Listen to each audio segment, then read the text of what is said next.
All right, by my clock, it is 11:01. So thanks everybody for joining us. My name is Jamil Jaffer. I'm the founder and executive director of the National Security Institute at George Mason University's Anderson Scalia Law School. NSI was founded about 3 years ago to fill a significant gap in academia by standing up for a robust American national security policy and providing realistic and actionable recommendations to policymakers. To achieve that goal, this year we're focused on two of the most pressing issues of national security today: countering China's rise and preserving U.S. technology innovation and leadership. Today, we're continuing that conversation about confronting China's challenge to the New World Order. As you all know, China's economic manipulation has grown over the last decade, dominating the export market and building frameworks like the Belt and Road Initiative to expand its influence. The outgoing administration did much to highlight this issue, but there's continued debate about how best to combat China's rise in the economic and national security sectors. The incoming Biden-Harris administration and Congress have got to think about how to counter China's economic statecraft and how to best protect U.S. national security interests. To discuss that issue today and how China's rise impacts the U.S. and our allies in the global marketplace, we're excited to have with us three amazing leaders. Kylie Atwood, National Security Correspondent for Siena, is based in Washington, D.C.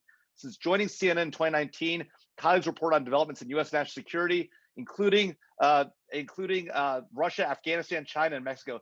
Kylie was included in Crane's News Pro's 12 to Watch in TV news, and prior to joining CNN, she was CBS News' State Department reporter. Ryan Haas is a fellow in the Michael Armacost Chair in the Foreign Policy Program at the Brookings Institution, where he holds a joint appointment in the John L. Thornton China Center and the Center for East Asia Policy Studies. He's also the interim Chen Fu and Celia Yan Ku Chair in Taiwan Studies. Ryan focuses his research and analysis on enhancing policy development on the pressing political and economic security challenges facing the U.S. and East Asia. From 2013 to 2017, Ryan serves as the director for China, Taiwan, and Mongolia at the National Security Council staff. And last but certainly not least, Ambassador Kurt Tong is a partner at the Asia Group, where he leads the firm's work in Japan and the broader East Asia region. A leading expert in diplomacy and economic affairs in East Asia, Ambassador Tong served for 3 decades in the State Department as a career Foreign Service officer and a member of the Senior Foreign Service. Most recently, Ambassador Tong served as Consul General and Chief of Mission in Hong Kong and Macau from 2016 to 2019, the Principal Deputy Assistant Secretary for the Bureau of Economic and Business Affairs at the State Department from 14 to 16, and as the Deputy Chief of Mission in Chargé at the U.S. Embassy in Tokyo from 2011 to 2014.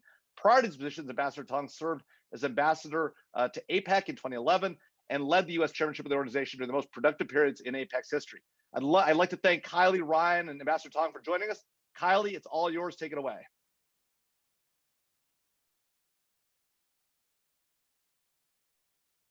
And I've now unmuted myself. Thank you so much. It is wonderful to be here, and I think we're going to have a lot of fun. I'm also grateful for the fact that we're going to dive right in this morning. I think we've all been through the windstorm of Washington Zoom conversations over the last few months. So why don't we just go right to the heart of it?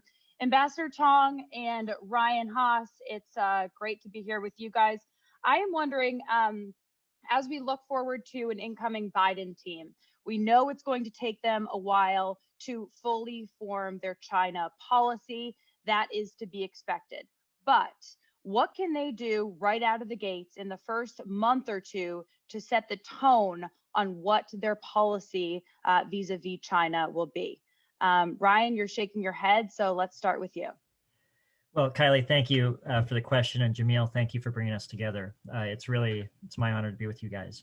To get at your question, Kylie, I have a somewhat counterintuitive view, which is that the United States doesn't need to be in a rush to reset the relationship with China. What it needs to be doing is working to restore leverage for dealing with China. And there are a few ways that I would encourage us to think about that. The first is it will help the more that the United States is able to demonstrate capacity for self-correction on domestic challenges that we confront. There is a view that is taking root in Beijing that the United States is losing its capacity for renewal and self-correction. I would love to see us prove those views wrong. Secondly, I think that it will help us to restore our international prestige if we're seen as being able to make progress on thorny domestic issues, but also on knitting together a collective effort for dealing with some of the transnational problems that we confront, whether it be climate change, COVID-19, vaccine distribution, et cetera. And then related to that, I think that an early priority of the Biden administration will be to strengthen cohesion with allies and partners, getting all of us on the same page. The more that we were able to do that, I think the stronger position we will be in to deal with China. Ambassador Tong? So I'm going to disappoint you and everybody by like completely agreeing with Ryan. So I realize that that is a boring thing to do at the beginning of a webinar, but maybe I'll elaborate on it a bit. I don't think it's the responsibility of the United States to try and set a specific tone with China, and tone is a tactical consideration rather than a strategy. Just as for the reasons that Ryan cited, the need to prioritize domestic COVID response and economic recovery in the background, there's also a good reason to not have China policy driving the or creating a sense of urgency that there is an issue that the US immediately needs to do something about with respect to China. The Trump administration's done quite a bit. Some of it was useful, some of it not so useful. But I think that the first half of 2021 can actually be used best to, as Ryan said, rebuild relationships with like-minded countries and prepare for a very long, decades-long effort to deal with China's rise. So there's no urgency. Like the last thing that we need is like high-level meetings with China where there's lots of positioning going on and expectations being raised for quick delivery on problems that are basically are structural in nature and long lasting. If I could give just one more bit of background to that, I think one of the key things is to frame this whole challenge properly, because there are, there's these debating schools of thought about what to do about China. So, and they tend to center around two questions: can the rest of the world change China? And does China want to change the rest of the world? And the answer to both of them is kind of a midpoint type answer. What I mean by that is, can China be changed by the rest of the world? Slowly, difficultly, and most things that China changes a lot. It's a very dynamic place, but generally based on domestic prerogatives. So having that in mind and framing expectations based upon that is job one. Does China want to change the world? Not really. But does it want to follow the rules of the rest of the world? No. And so the challenge is actually that reinforces the importance of the United States getting together with like-minded pals around the world and coming up with ways to reinforce the global structure to make it immune to China's attempts to undermine it and to make China pay the costs when it attempts to do so. So that's the kind of structure that I think needs to be put in place. That's going to take time and it's going to take patience.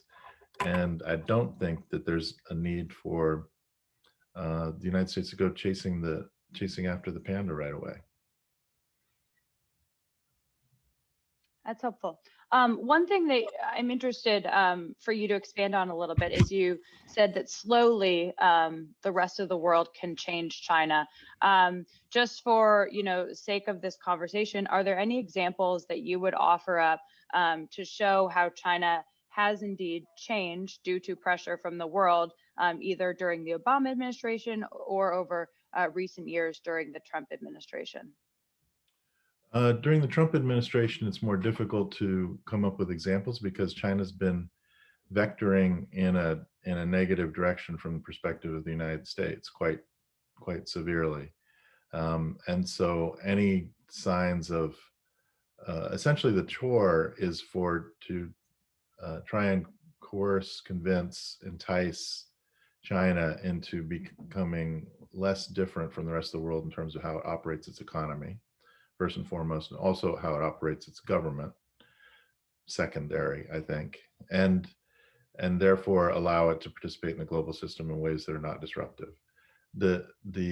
All of the strictures that the disciplines that China must adhere to are useful. So, There's this whole ridiculous debate: should the United States have let the world's largest country join the WTO? I mean, what would the WTO be without the world's largest country participating in it? It'd be a defensive organization rather than an offensive one. Was it a satisfactory outcome? No. So what do? Well, you continue to apply pressure. So the missed opportunity of the last 4 years was primarily due to the United States trying to go it alone and trying to negotiate economic change in China using exclusively a range of sticks, negative reinforcement, negative leverage, that turned out to be much too small to the problem, and not sufficiently sophisticated. By applying tariffs on China, we didn't convince Chinese companies to lobby in favor of opening up the Chinese market in specific ways. We didn't entice the Chinese state-owned enterprises to become more internationally minded. None of that happened. We just got a little bit of revenue, had a failed negotiation, and on trade talks that got us kind of back to square one. So I think that the effort needs to be much more coordinated, and really present China with a united front, a global set of rules that it cannot bend and must adhere to in its international operations, and then and then hope that changes China, but not expect that it's going to change overnight, or that the rest of the world is going to be able to dictate the pace at which it changes. Yep. So just looking backward over the last 4 years, over the last year, Secretary Pompeo earlier this year defined the threat of the CPP as the threat of our times. We've seen a number of actions the State Department has taken, against Chinese intellectual property theft, to define Chinese media companies as extensions of the CCP, shutting down the Houston Chinese consulate, charging it with being a den of spies. All of those actions alongside the rhetoric over the last year, do you guys think that any of those things have been truly effective? And are there specific actions that you think the Biden administration should roll back and let in more Chinese students into universities, or open back up that Chinese consulate in Houston? I'm curious, what you make of those things. Ryan? Sure, I'll offer a thought that Kirk can build on. But to go back to your earlier question, Kylie, to give a couple of examples of areas where coordinated international pressure has affected China's calculus. If you look at the distance that China traveled between 2012 and 2016 on climate issues, where they were in Copenhagen and where they were in Paris, it's a pretty remarkable path that they traveled. Now, was all of that the result of international or American pressure? No. But the international pressure concentrated China's leaders' focus on the domestic risks that they faced if they didn't take action to address climate issues. So this sort of goes back to the point that Kurt was making about aligning incentives and finding ways to influence Chinese behavior. Ebola response in Africa, we forget about this, but that was the last major fear of a global pandemic, and China reluctantly, but eventually stepped up to the plate and contributed, which was a departure from their previous posture on such types of transnational challenges. Similarly, I think a case could be made with Iran. China and Iran have a relationship, a longstanding relationship. China imports oil from Iran, but China was, through a certain degree of peer pressure, brought along to play a constructive role back when the P5+1 negotiations were occurring. So I just put that on the table to, provide a little bit of context to how, there are precedents that could be built on and drawn from. To your proximate question about the last year or the last 4 years, I think the Trump administration has done us all a service in a couple of respects. First of all, President Trump and his team have raised awareness in the United States and around the world about the challenge that China poses to all of us and our interests and our values. Secondly, the Trump administration has shaken things up. They have opened up enormous space for innovative new thinking on how to deal with and address challenges posed by China. We have moved beyond the playbook that Democrats and Republicans sort of pass back and forth to each other for 40 years. And third, they have tested the proposition, as Kurt was indicating, that you can change China by imposing intense unilateral pressure. We've run that experiment now for 4 years, and it failed. China did not bend to our will under the weight of tariffs or other economic pressure. The Chinese Communist Party has not collapsed under the weight of insults from Mike Pompeo or others. And, we've found the outer boundaries of how much unilateral pressure can affect some of their calculus. And, I would say by the Trump administration's own acknowledgement, the strategy that they have pursued has shown its limits. Secretary Pompeo and others talk often about how China's behavior is getting worse and worse as time goes by. Well, that's an interesting acknowledgement of the real results of these efforts. So just to go back to where I started, I do think that there is space that has opened up for new thinking on how to deal with China. And I hope that we collectively as a community and also the incoming administration, take up that opportunity to advance some new ideas. Yeah, if I could just supplement that, I think it's important to acknowledge the identification of the problem as a real big step forward. And then, then the steps kind of went beyond that to letting essentially rhetoric drive policy rather than be a derivative of policy. So Kylie, you noted like closing a consulate. What is that? I mean, did that accomplish anything? No, it closed, and everyone knew it would, closed a US consulate. Is that a good thing from the perspective of the United States to have one fewer consulate in China and then scatter the espionage activities that were taking place in Houston around the remaining consulates or other locations in the United States so that they're harder to track? No. So why would one do that?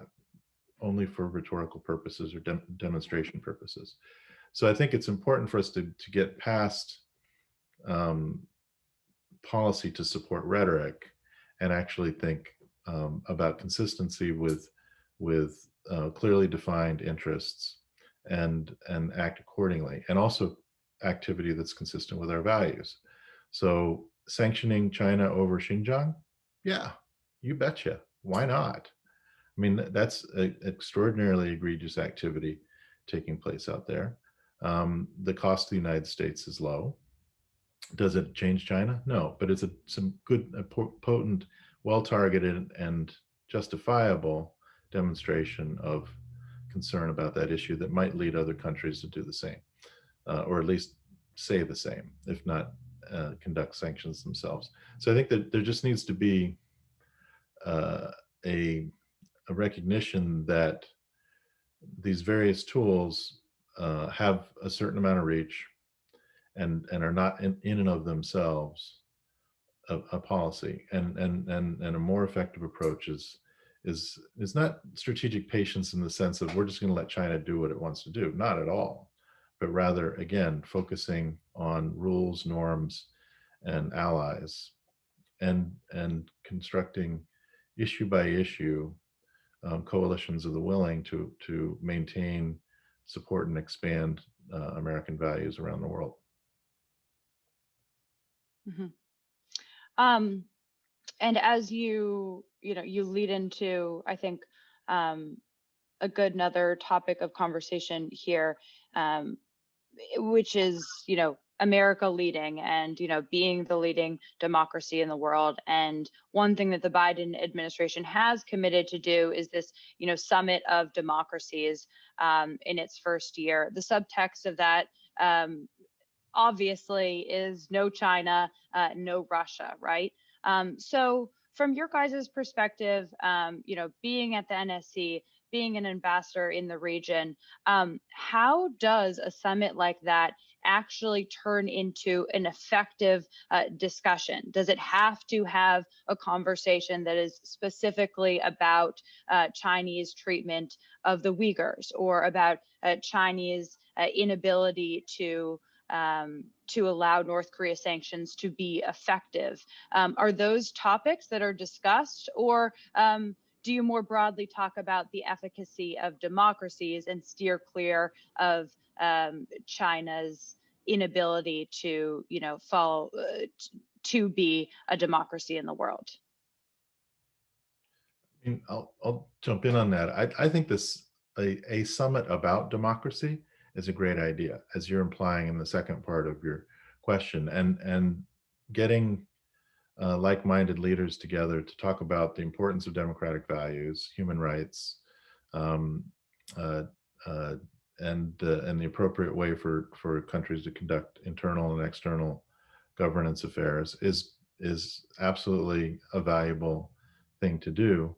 If it becomes a club, then you get into the problem that many people pointed out about, like, who's in the club and who's not, because there's a lot of marginal characters in this whole question about who's a democracy and who's not. And then you spend all your time focusing on who's in and who's out. So if you do it about democracy rather than of democracies, and somehow you've defined who's a democracy by letting them come, or countries self-define that they don't care by not showing up, that's a problem. So I think just having a meeting about democracy would make more sense. And then to the degree that it cannot be about finger pointing, but about self-improvement, then you avoid the trap of whataboutism. Because if you spend the whole time saying Russia is blah, blah, blah, China's blah, blah, blah, then everyone starts pointing fingers back. Well, such and such country showed up at that and they're not consistently democratic in their governance, or they've done various bad things too. And then you lose the message. That would be my approach. Mm-hmm. Yeah, I think Kurt put out some sound ideas, Kylie. I would just offer that I think there are a couple of really big questions that whoever is tasked with organizing this event will have to grapple with. The first is who to invite. As Kurt was indicating, there are some countries, particularly I'm thinking about Asia, but there are countries in Asia that are sort of salty democracies. They're democratic in name, but some of their character and actions isn't always reflecting democratic spirit. There are other countries in Asia that are not purely democratic in the process sense, but basically support the principles that I think the Summit for Democracy is seeking to advance. So they're going to have a difficult question with where do you draw the boundaries of inclusivity. The second big challenge that they're going to have to work through is what you were just talking about. Is this a summit against North Korea, China, and Russia, or is it a summit for advancing principles that are broadly shared? And then the third big issue is just the scoping question. My bias is always towards having a narrower set of concrete actions that we're trying to drive towards, rather than sort of some big amorphous, ambitious enterprise that serves as this Christmas tree that everyone hangs ornaments on.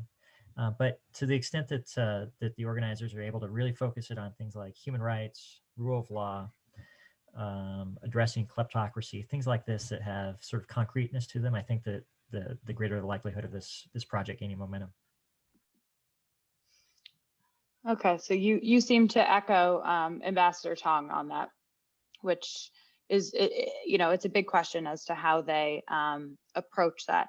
I'm curious from your guys' perspective, when you look at the wide range of threats that China poses to the US, be economic, be espionage, be values, all of that, how you reflect on the Trump administration and their ranking of those threats, and where they may have done a good job at focusing on perhaps the economic threat. And I would like to hear your thoughts on the Trump-China trade deal, and where you think the Biden administration will perhaps differ on ranking those threats posed by China. Ryan, go ahead. Well, it's a big, tough question. I think that the way that you enter into that conversation depends upon where you start. If you view China as a sort of cosmic, ideological, and philosophical challenger in which there will only be a winner and a loser, and we have to prevail, then it's going to lead you down a certain path. If you accept the view that the United States and China are going to exist in the international system as the two largest,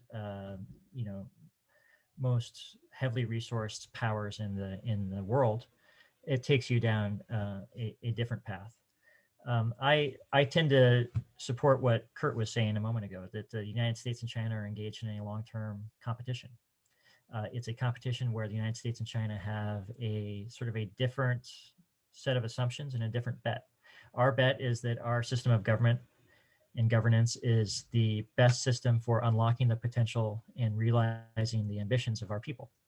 And the Chinese have a different view. They think that their system will, over time, prove to be the strongest, most resilient, the most capable of accreting power in the international system. And, we won't know the answer to this for decades. It's going to be a long-term systems challenge, and let the best system prevail. I will tell you where I'll put my money, and that's on ours.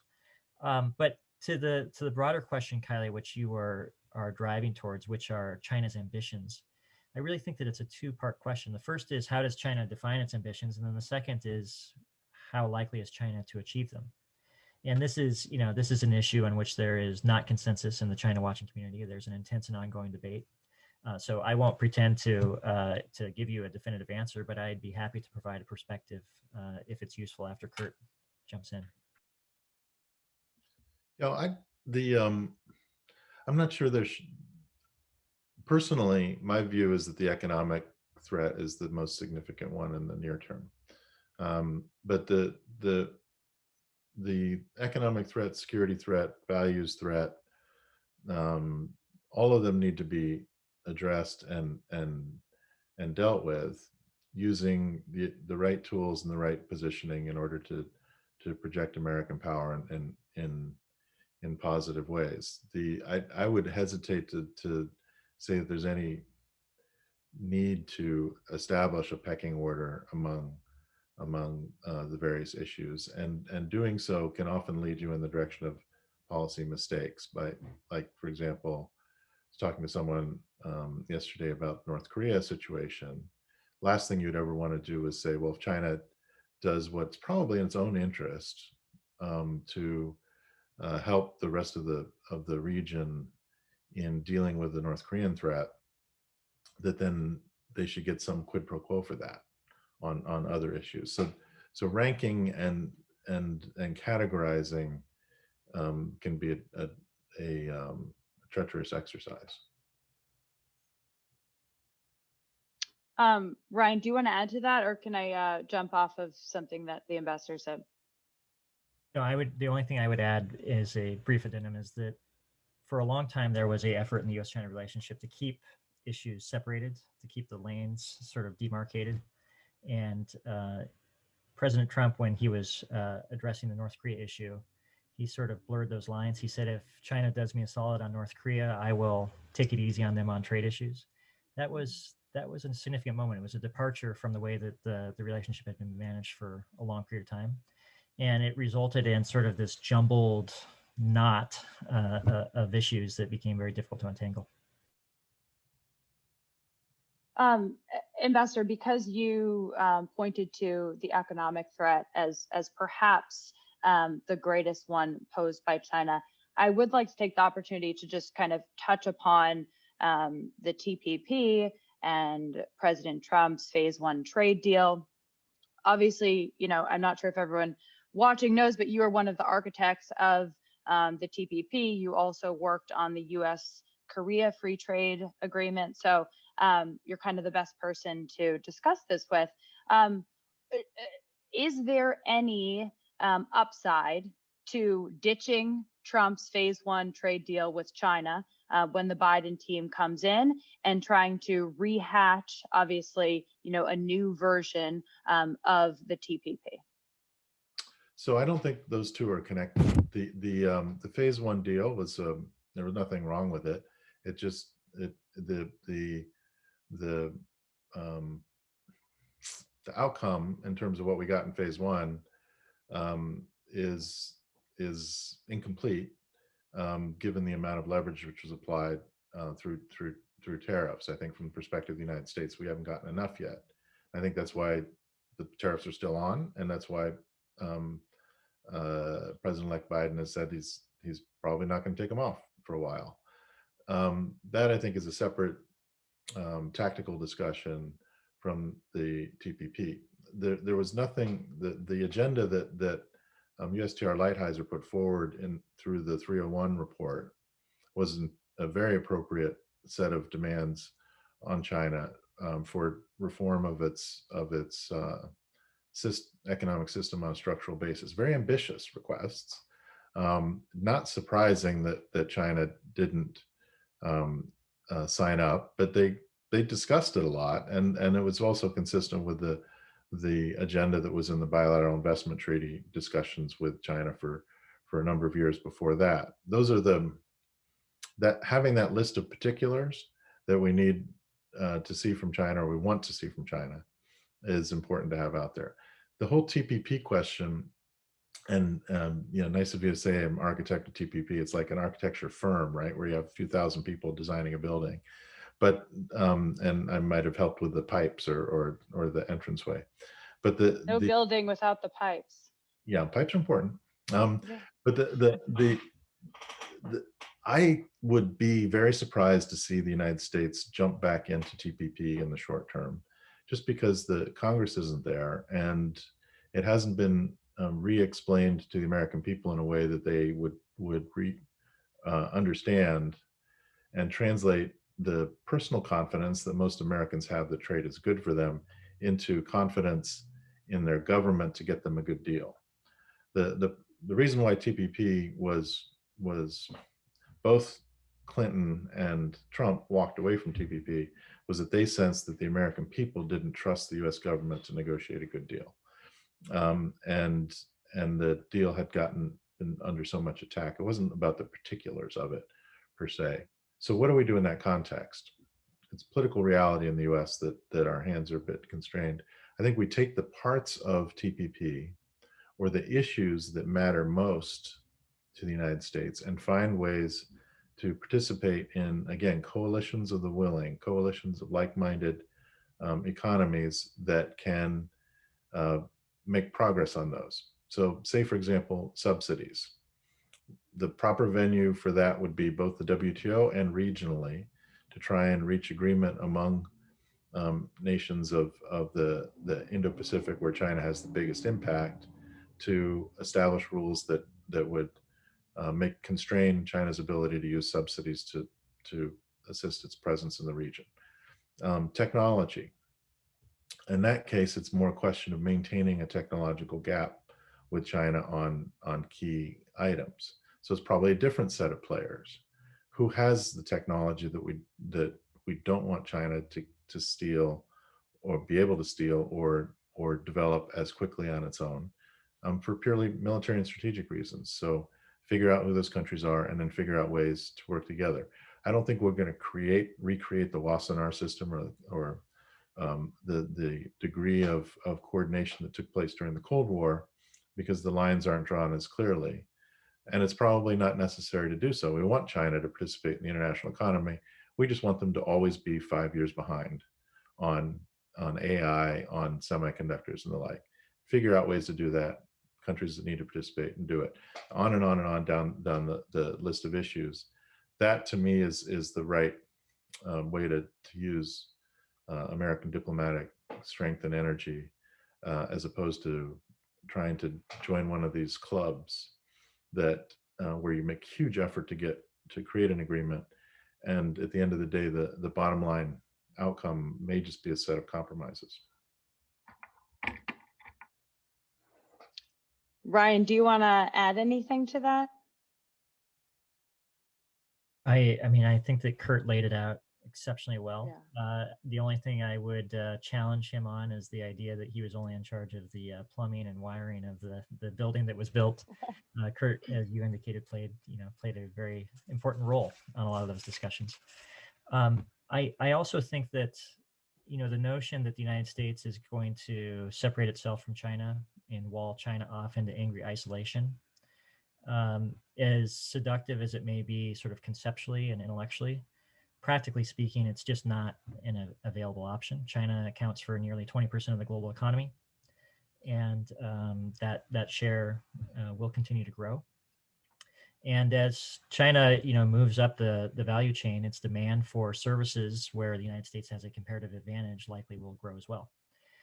So, asking American firms to sort of saw off their arm is a big ask, and I don't see, just practically speaking, how that would play out. And just to button up, to button up this aspect of the conversation, Kurt, you talked about, re-explaining the TPP to the American people. It seems as if, the incoming National Security Advisor, Jake Sullivan, who, is very well respected in the international community, but has also been, as far as I understand it, in the Biden team, focus on the domestic side of policy as well. He may be well positioned to lead such an effort, where you kind of re-explain foreign policy and trade to the American people, because he's been studying, how the American people view these issues. What do you think of that? And, in terms of putting time and effort into things such as this, which are complicated issues that you have to explain to the American people, should trade fall at the top of that list? Yeah, well, that's a extraordinarily complicated set of questions and issues around the American political economy, right? So my personal view is that the U.S. economy has performed well over the last couple of decades, but for a lot of Americans, they do not feel economically secure, that their grip on their job is tenuous. So even if they might have seen an increase in their bottom line take home, and they might have been able to save a little bit, and they may have recovered from the 2008, 2009 self-imposed financial crisis, they're still worried. And that then, because of, and it has to do with the way that jobs are created and destroyed so quickly in our economy these days. And that then creates distrust in ideas that can be easily portrayed as making their position, their economic household position, more vulnerable by opening up the United States to more competition. Even though, if you ask most Americans, can the U.S. win in economic competition? Many are quite confident that it can. They just don't trust the government to set the rules that will help them accomplish that. So I think it's going to take a while for the U.S. to get back on its feet with respect to trade policy. And the path to doing so probably goes through important efforts to create confidence in people's household abilities to deal with dynamic change in the economy. What is that? Education, right? Healthcare is important, probably not as important as education. Some of these ideas being thrown around about helping community colleges become important parts of economic restructuring resilience in local communities are brilliant ideas. They need to be put to use. And if people see that which should be bipartisan in nature, because the same people that were voting for President Trump feel the same way as the ones that were voting for Bernie. And they're doing that for a reason, right? Mm-hmm. And so if we can create structures that provide people some sense of confidence that if their employer or their line of work goes away, that they can bounce back, then they might be more willing to let the government take a chance on promoting further dynamic change in the economy by being more globalized. And I realize that's a little bit conceptual, but yeah. I think that's actually where we are. Yeah, I completely agree with what Kurt's saying, and I think the incoming team does as well. If you look at what the president-elect is talking about, when he talks about these trade issues, he talks about the need to first reinvest in the United States, developing human capital. And that includes things like childcare and elder care, as well as community colleges, universities, et cetera. He talks about infrastructure. He talks about increasing funding in research and development as the starting point in the baseline before we are able to move into a discussion about trade issues. So I think in his own ways, he is sort of reflecting what Kurt is describing of the need to address these systemic issues at home before there will be any space for a broader discussion about reorienting trade policy. Yeah, it's going to be interesting to see, in which avenues they find the opportunities to follow through on some of their ideas here, which we know they've been studying for the greater part of the last few years. So I'm sure some of that will come to fruition pretty soon, which I know we're all excited to see. I want to shift to Taiwan briefly before we see if there are any questions from the audience that we can turn to.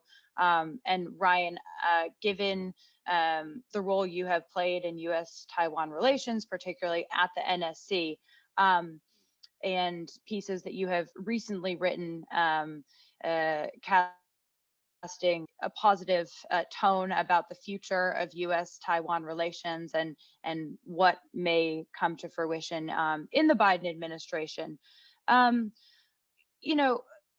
think, you wrote, I just want to read one of the lines, Taiwan will be viewed as a partner to be valued, not a card to be played in competition with China. And you're talking about by the Biden team there. How has the Trump administration perhaps played that card too heavily in using them to triangulate against China, and to what detriment has that come to the relationship on the whole? Well, I don't want to, sound overly partisan, and I don't want to be very critical of the Trump administration's approach to Taiwan. I think that it's been very well-intentioned. They have wanted to strengthen ties with what they view as their friends and partners in Taiwan.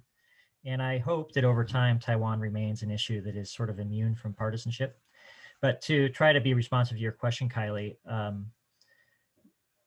the United States in recent years has taken a series of very visible actions to express support for Taiwan, and Taiwan has been the recipient of the retaliation from China, not the United States. So we've seen that through China poaching diplomatic partners from Taiwan. We've seen it through increasing military coercion around Taiwan. The level of visible pressure on Taiwan has, just as a observable fact, gone up significantly in recent years as the level of visible public support for Taiwan has risen in the United States. Now, I actually am of the view that China is, in a sense, shooting itself in the foot with these actions, both with what it has done in Hong Kong, and Kurt can speak deeply to this, but also with the level of aggressiveness with which it has tried to pressure and coerce Taiwan. It is sort of feeding a perception inside Taiwan that only bad things come from China, and it is sort of diminishing and tarnishing China's image inside Taiwan, and undermining any perception that China has attraction in Taiwan. It also is driving Taiwan in a direction that it feels like it needs to move closer to the United States to increase its security against the threat that it perceives from the mainland. So across the board, my view is that China is undermining its own long-term goals with the actions and responses it is taking, and it's just simply weakening its positive attraction inside Taiwan.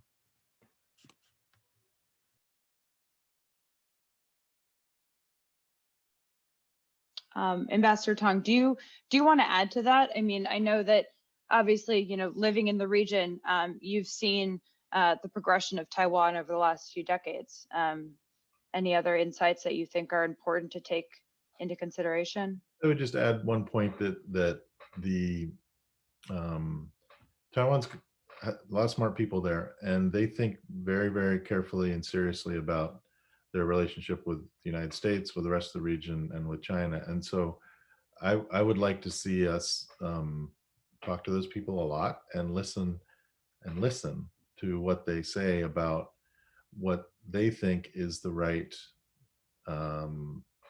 mix of reinforcing the relationship with the United States and others, and risk taking vis-a-vis China, because there's a path forward there. I think the U.S.-Taiwan relationship is an important one and can be strengthened. I'm personally a fan of doing more on the economic front, which is not purely a zero-sum kind of equation vis-a-vis Taiwan's relationships with the mainland, but rather create more options and more resilience for the Taiwan economy, and other steps of that along those lines that don't necessarily create more risk or a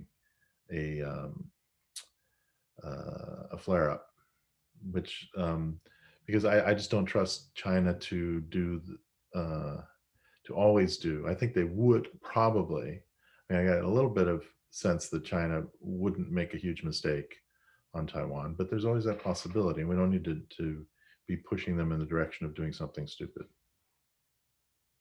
Got it.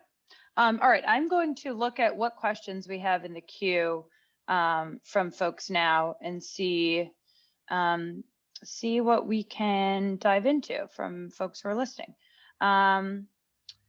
Okay, so here is one question from Michelle Schacht. Please address Americans' perception of job security related to intellectual property enforcement. Sorry, one second.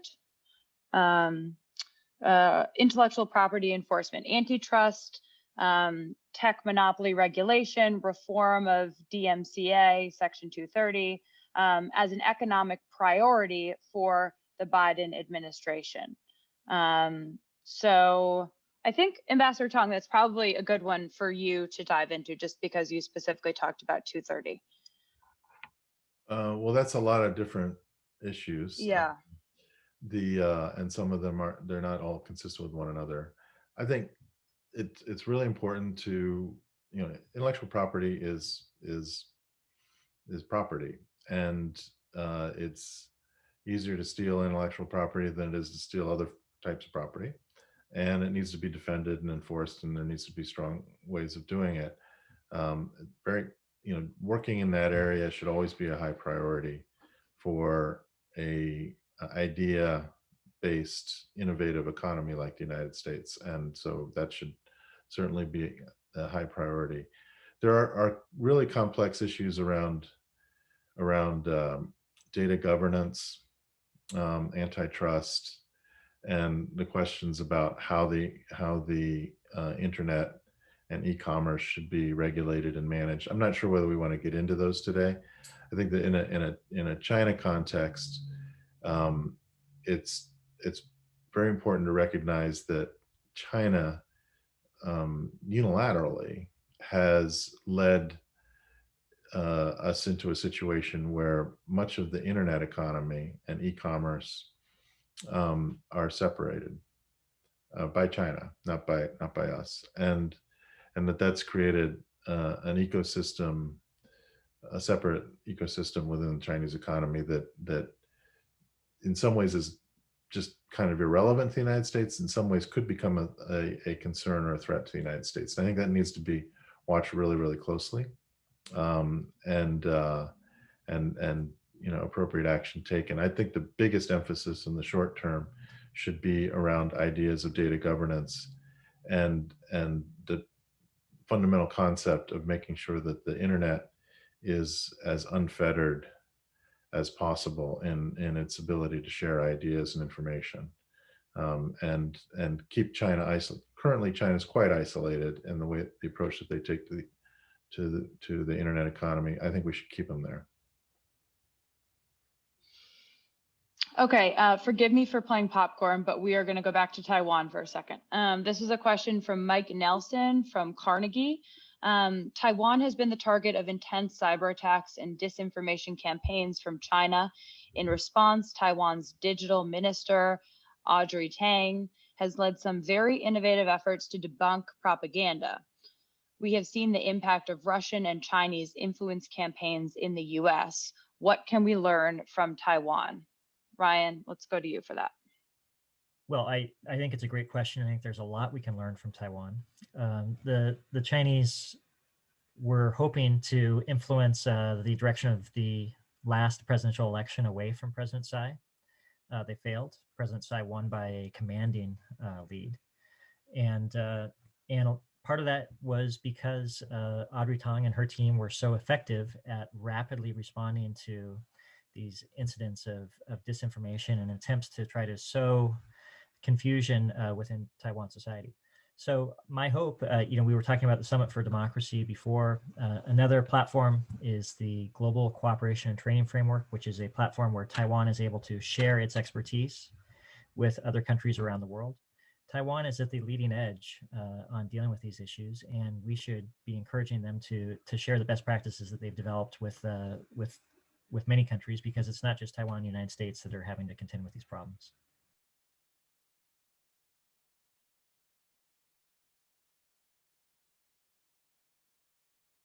Okay, I think that's sufficient. Going back to questions from the audience, Christina gave us this one, following up on what you said, Ambassador Tong, about how China has been vectoring differently during the Trump administration. Can you detail, specifically what you mean by that? How have they been vectoring differently? Yeah, and if I gave the impression that China's been changing direction because of the Trump administration, that wasn't my intention.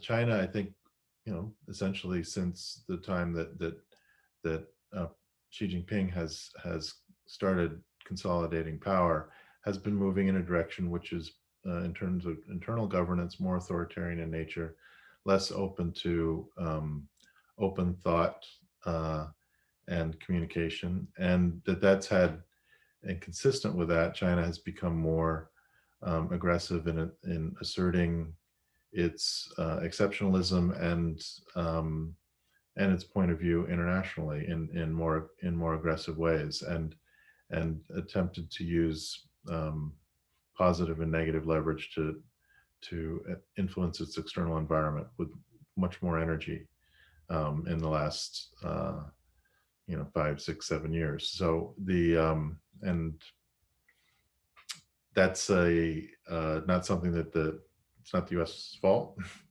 but it's just sort of a fact. Kylie, if I could just add to what Kurt was saying, I served in the embassy in Beijing from 2008 to 2012. And one of the things that I was struck by during that period was the level of self-awareness that China had about how its actions were being interpreted and viewed along its periphery and in the outside world. Many people had studied what happened between Bismarck and Kaiser Wilhelm. They understood how the youth after the Meiji Restoration grew impatiently assertive. They had studied closely the collapse of the Soviet Union. They were steeped in these historic lessons and committed not to repeat those mistakes. Something's happened in the last period of years, the last decade, where that level of self-awareness of how alerting and alarming Chinese behavior is to countries along its behavior has just, it's diminished. And, in many respects, the formula that China used to enable its rise over the course of 40 years only had a few major elements. It was to steadily reform and open its economy, to institutionalize policymaking and leadership succession, to maintain a generally stable relationship with the United States, and to try to work to maintain a benign periphery. And on all of those respects, I think that a credible argument could be made that China is off track. And I think that speaks to the broader point that Kurt was laying out.